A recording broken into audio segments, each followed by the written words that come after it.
Good morning mga papi. Ang araw natin ngayon ay Sunday, June 16. Father's Day nga pala ngayon kaya nag-decide kami ni Mrs. na maglibot-libot kahit walang budget, no? Panggas lang pwede na. So syempre pupunta tayo sa Marilake at sasagad tayo kung saan man o buti ng ating panggas. Dito sa part na to, nandito na tayo sa may SM Marikina. Alam niyo tong lugar na to sa mga pumupunta ng Marilake.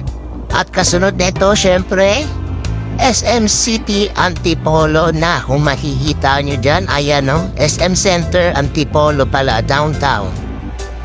And then, nag-stop kami sa mga isa sa karinderya rito sa Antipolo. Bumili ako ng ulam kasi nagbaon na kami ng kaning tas nilagang itlog. Ang trip namin yan is gedli-gedli lang kami kakain. Hindi kami kakain sa mga restaurant sa Marilake or sa Infanta para makatipid kami, no? Kasi inaanap tuloy-tuloy tayo sa biyahe at bandang bumad ng Tanay, no? Inabutan kami na sobrang lakas na ulan, guys. Basang-basa ako dyan. Tignan nyo naman. Tamang silong ang mga itik. Then, tamang kape-kape muna tayo dito, guys, no? Habang papatila tayo ng ulan. At di ko lang ba't namumula mata ko dyan. And then, ang tumila na yung ulan, nag-decide si Kim magpatrintas sa akin kasi naiirita raw siya sa buhok niya pag naka-helmet. Kaya tinrintas ko muna. Ayan, ang lola niyo, nag-trintas din. Tapos, diretso ulit sa biyahe. Backpack ulit.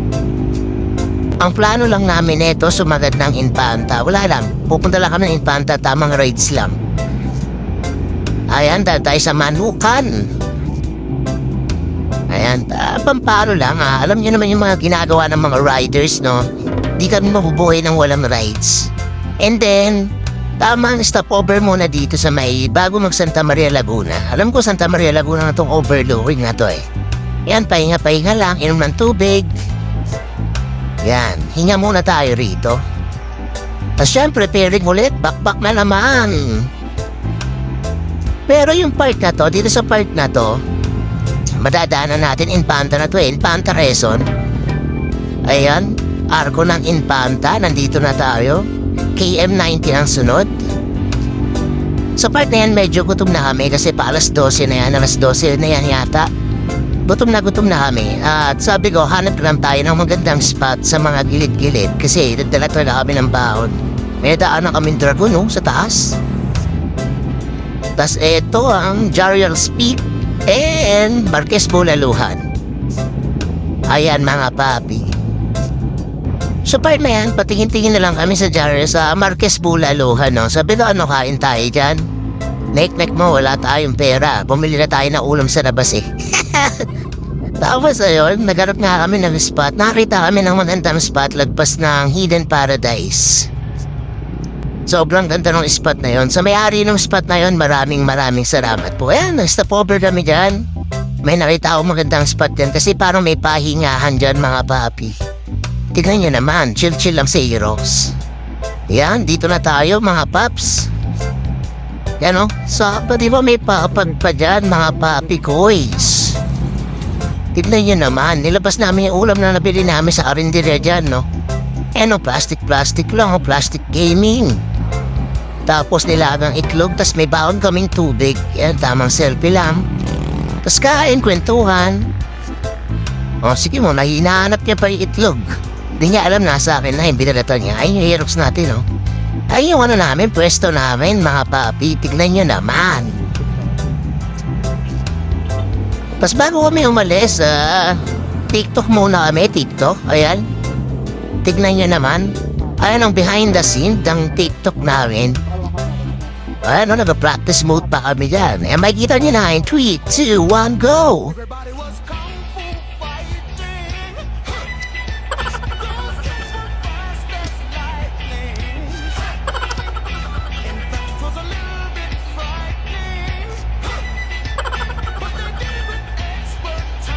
O diba? Pampatanggal pagod lang, TikTok is life. And after nyan, tumiretso na kami ng Infanta. Dapat pupunta kami dun sa kumpare namin. Shoutout sa'yo, paring Julius. Kaso lang, nung tumawag kami sa kanya, wala si Maring Joy. Kaya, hindi kami natuloy. Sumagat na lang kami ng general na car. Ayan mga papi, maligayang pagdating, General Nakar, Quezon. O diba? Dire-diretso kami dyan sa sa ano na yan, checkpoint na yan. Hilakbol kami nung isang nagbabantay doon at dapat pala mag-iiwan ka ng ID para hindi ka tigaron or bisita alam ng lugar nila. Yan, nag-iwan ako ng ID dyan. Sabi ko, stroll lang kami sa bayan nyo. Hello, General Nakar. Tapos tumiradyo lang kami sa dulo dyan dun sa may dagat. Tama? Wala lang, stroll lang talaga kami. Tapos yan, nandito na kami sa may dulo. Dagat na yan eh. Tamang pa-picture muna kami rito sa I Love General Nakar. O, diba? Pak, pak, o, pak. O, saan pa dyan? Pak. Ang sarap na may Insta360, no? Para kang naka-drone. Yan, tapos after namin ng picture doon, sa liputin nga natin tong parang beach nila dito, pumunta tayo sa dulo pa. Yan, ikot-ikot kami dyan. Iniikot namin, tingnan namin, siyempre, malay nyo, bumalik kami dyan sa lugar nila, no? Para may spot na ako na alam pag sinama o yung mga tropa natin. Yan, dumulo kami dyan, tapos chinek ko lang yung lugar. And then okay, payapa, maganda naman yung lugar. Tignan nyo na lang mga papi koys. Yan, tamang tingin-tingin lang.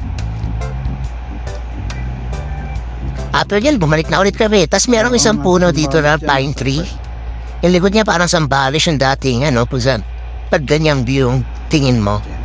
Nagpahinga lang kami dyan, tapos, ayun, bakbak na ulit, pauwi. Yan, nagpaalam na ako kay General Nakar. Ayun yung likod. Kasi dito may ilog yan. Hindi ko lang ilog yan or man-made pond. Tas kabila, dagat.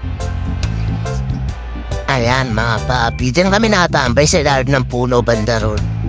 And then after lang siguro, mga 1 hour lang kami dyan. Tapos pakpak na. Uwi na kami. At ayun, ito na. Andito na tayo agad sa Commonwealth. Pauwi na tayo. Gabi na. Inabot na tayo dito ng mga alas 7 ng gabi. Ayun ang nangyari sa buong araw ng linggo namin, no, sa Father's Day namin. Ayun ang nangyari. Sobrang sulit naman pag mahal mo talaga ang pagmamotor at mahal mo ang pag-rides. Kahit wala kang budget, panggas lang, okay na. Makakita ka lang ng puno, bundok, dagat. Tapos pabuwi sa bahay, nagaya sila bayaw na uminom dahil Father's Day nga. At ayun nga, maraming salamat sa panonood. Hanggang sa susunod na vlog, babush!